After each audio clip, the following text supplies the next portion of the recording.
तो चलिए दोस्तों वीडियो की शुरुआत करते हैं। सबसे पहली कंपनी की बात करते हैं। पहली कंपनी का नाम है दोस्तों CDSL यानी कि central depository services India limited. But इसको डिस्कस करने से पहले अगर आपने अभी तक चैनल को सब्सक्राइब नहीं किया है तो चैनल को सब्सक्राइब करके बेल आइकन को प्रेस कर लो और सेबी रजिस्टर्ड रिसर्च एनालिस्ट के टेलीग्राम चैनल को भी ज्वाइन कर लो, जिसका लिंक आपको डिस्क्रिप्शन में देखने को मिल जाएगा। और एक डिस्क्लेमर भी है, जो भी न्यूज़ एंड अपडेट्स हम लोग कवर करेंगे वो सारी एजुकेशन पर्पज़ के लिए है, सीखने के लिए है। तो इसको किसी भी तरह का इन्वेस्टमेंट एडवाइस मत समझना, आप खुद से भी रिसर्च और एनालिसिस कर सकते हैं। तो चलिए दोस्तों वीडियो की शुरुआत करते हैं। सबसे पहले बात करते हैं CDSL से रिलेटेड कुछ इंपॉर्टेंट न्यूज़ एंड अपडेट्स के बारे में। दोस्तों कल के दिन CDSL ने अपने Q4 के अर्निंग्स को रिपोर्ट किया था। अर्निंग्स में जो प्रॉफिट आफ्टर टैक्स है वो काफ़ी डिसअपॉइंटिंग हमें देखने को मिले। 20% की गिरावट हमें कंपनी के प्रॉफिट में देखने को मिली और मात्र 80 करोड़ का प्रॉफिट कंपनी ने रिपोर्ट किया। बाजार उम्मीद कर रही थी 100 करोड़ तक, बट एक्सपेक्टेशन से काफ़ी डिसअपॉइंटिंग नंबर कंपनी के नेट प्रॉफिट के हमें देखने को मिले थे। अब नेट प्रॉफिट के साथ कंपनी ने रेवेन्यू जो शो किया है उसको भी अगर हम चेकआउट करें तो रेवेन्यू में ग्रोथ हमें देखने को मिली है और वो ग्रोथ 17.1% का रहा है। बट रेवेन्यू की जो ग्रोथ है वो भी मार्केट को सरप्राइज़ नहीं कर पाई है, क्योंकि एस्टिमेट से ये भी आपको कम ही देखने को मिल रही है। तो रेवेन्यू एंड प्रॉफिट दोनों बाज़ार को उतना ज़्यादा पसंद नहीं आएगी, ये देखकर लगता है। बाकी अगर हम कंपनी के डिविडेंड की बात करें तो 12.75 रुपये पर इक्विटी शेयर के हिसाब से कंपनी ने डिविडेंड दिया है। डिविडेंड को साइड कर देते हैं, रेवेन्यू एंड प्रॉफिट की बात करते हैं। रेवेन्यू एंड प्रॉफिट दोनों बाजार के एस्टिमेट के हिसाब से ख़राब है, तो हो सकता है कल के दिन बाजार में CDSL की जो परफॉर्मेंस है वो अच्छी देखने को ना मिले।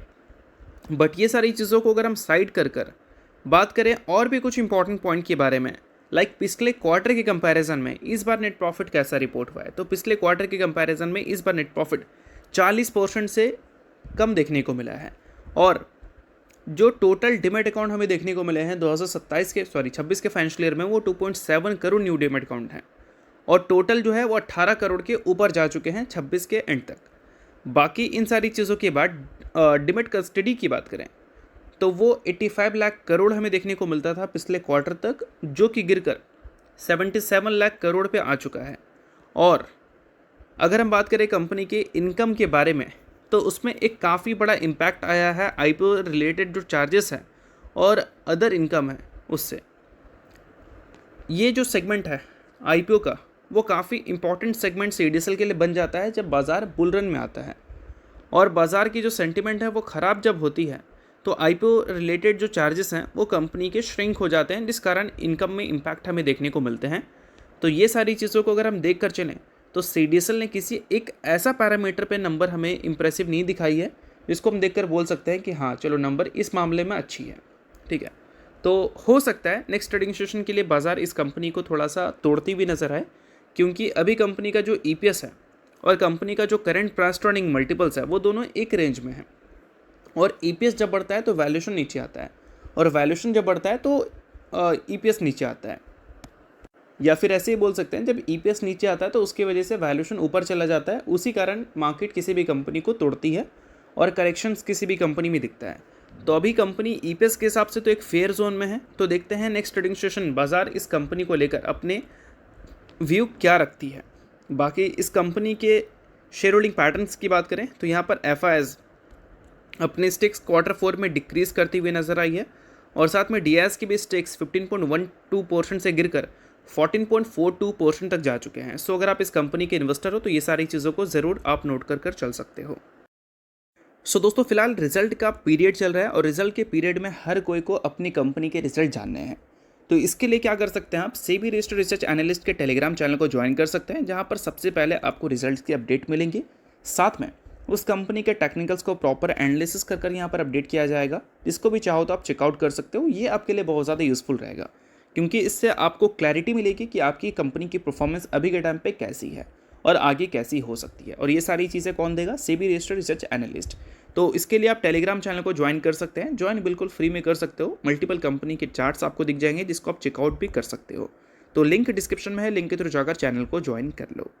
तो चलिए दोस्तों बात करते हैं अगली कंपनी के बारे में। अगली कंपनी का नाम है इन्फोसिस लिमिटेड। अब दोस्तों इन्फोसिस की बात करें तो पिछले कुछ ट्रेडिंग सेशन से ये कंपनी की परफॉर्मेंस थोड़ी सी स्टेबल हुई है, बट 2026 का ओवरऑल परफॉर्मेंस देखोगे तो हाईली नेगेटिव रहा है। बट अगर हम अप्रैल के लास्ट से लेकर मई तक की बात करें तो यहाँ पर इन्फोसिस से रिलेटेड सिर्फ एक अच्छी खबर हमें देखने को मिली है और वो खबर ये है कि डॉलर रुपीज़ के अगेंस्ट फिर से आपको स्ट्रांग होता हुआ दिख रहा है।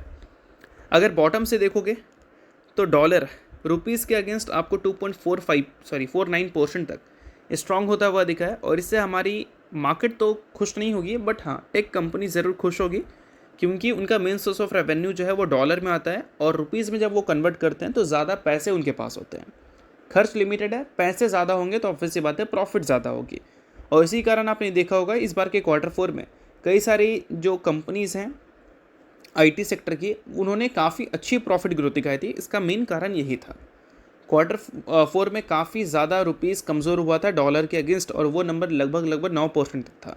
इसी वजह से IT कंपनी के प्रॉफिट्स इस बार हमें अच्छे देखने को मिले थे।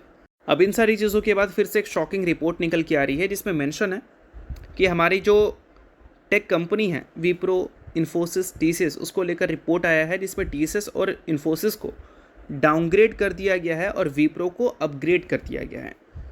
अब ये चीज़ शॉकिंग है, क्योंकि इन्फोसिस और TCS दोनों की अगर हम वैल्यूएशन को देखें और पिछले 10 साल के ग्राफ को चेकआउट करें तो 10 साल के ग्राफ के हिसाब से कंपनी का current valuation second lowest level पे है, और 5 साल के हिसाब से अगर हम देखें तो फिर 5 साल के बॉटम पे देखने को मिलेगा।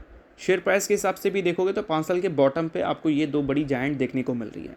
अब इसका सबसे बड़ा रीज़न क्या है? सबसे बड़ा रीज़न यही है, ग्रोथ अनसर्टिनिटीज़ है मार्केट को, और इन सारी चीज़ों की वजह से मार्केट कहीं ना कहीं वैल्यूएशंस को इतना ज़्यादा करेक्ट होते हुए देखकर भी स्टिल एक्सपेंसिव कंसीडर कर रही है।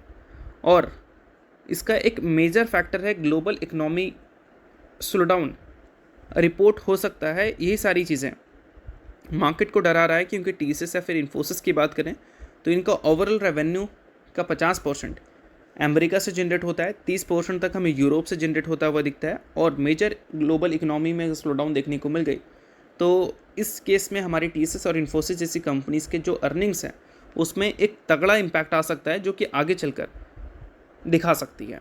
और यही सारी चीज़ों को लेकर बाज़ार कुछ ऐसा एस्टिमेट रख रही है जो कि हर इन्वेस्टर्स को पसंद नहीं आएगा अगर ये दो कंपनी के वो इन्वेस्टर हैं तो। बाकी चीज़ें सिर्फ एजुकेशन पर्पज़ के लिए हैं, किसी भी तरह का रिकमेंडेशन नहीं है, तो आप खुद का भी रिसर्च और एनालिसिस कर सकते हैं।